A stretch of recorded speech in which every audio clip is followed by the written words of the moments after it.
You do. You hack the blog and say a young girl, was shot by a stray bullet because of essay she wrote on gun violence. Okay, so that's no introduction to it. But there's another blog that says, Honest Abe. I think this would have been a national holiday if people had to go to these Raiders every year. Certain people got to go to these Raiders every year without reward, every day without reward. Yeah, that's why, and a tweet that I sent, if I was failed to failed to be sent, that I said that, something like, I said something to the effect that there's unfairness in that involved, because, it's,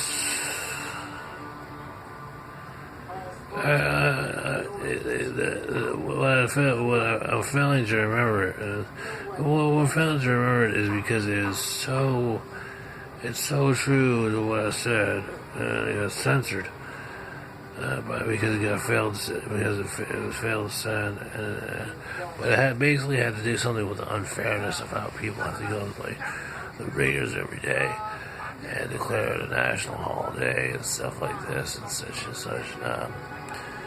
And say, well, and that's what I said. Oh, you have forced the world, into this kind of mode. You have, for example, you have caravans of people coming from Central America now and stuff like this. What happened in New York? Why is it rearranged? And all this and the different money that goes along now. And why is these are just examples. Why is New York? Why is everybody going to Paris? Why does Jay-Z write a song about Paris? Why does, it's funny money now. I mean, it's really funny. But I guess it's the way things are, like it is. And, to think, Abe Lincoln has thought about something like, do you envision a world like this? With new technologies, do you envision a world of humanity like this? I don't think so, and that's what I think the blog was trying to say, and I agree with it because I don't think he meant it to be in this fashion or whatever you want to call it, in this way of life right now. When he solidified, he documented what the Declaration of Independence and everything was, and what he stood for in this country, for it to be. So, I agree with that blog in that sense, and to add a little of my own thought on it, and to never be on TV and say, what did I add my own thought on it? I think that, like I said, I'm grateful for the things I have and I've achieved and things I've achieved. And I'm telling you, I can't live without TV. Then you say, he has a 25, 7-inch TV, and you have a 50. I get the same information from the TV you get. My dogs are great, they're healthy, they got a healthy coat. My mom's okay, she's getting older. What more can I really ask for? I have medicine to keep me under control. I'm not living I can't live that way. I can't live that rough life.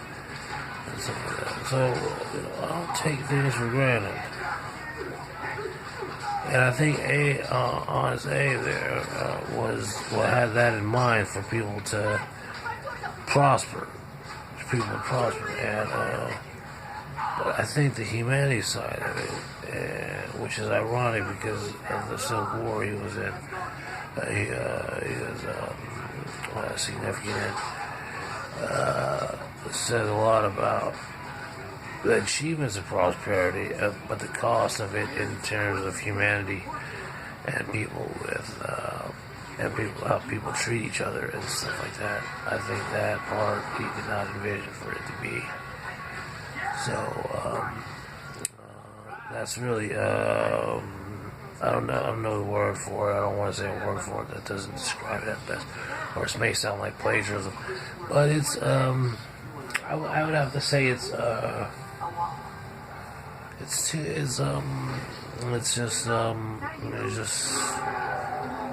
it's pretty unsuccessful or something like that, right? It's a tragic or something like that. It's unsuccessful. It's tragic. It's unsuccessful. But it's the cost of what it is to prosper. So you can't have everything. And I'm not trying to wrap it all bundle into like one sentence, but I'm just saying like the cost of prosperity seems to be the undignification of humanity, the humanity treatment of people. What is the price to pay? And that's unfortunate because people are people, and people like to be. People are meant to be with other people. People are meant to, and stuff like that. They're meant to alleviate their stresses and stuff with their peers, with other people they look up to, people they raise. And to be in a world where it's hard to teach a youngster or to appear with standards of ethics, standards of logic, standards of emotion. It's very, I can say it's very frustrating. So, I listen to TV and they say, oh, he's just trying to get game for females or something like that and stuff. And,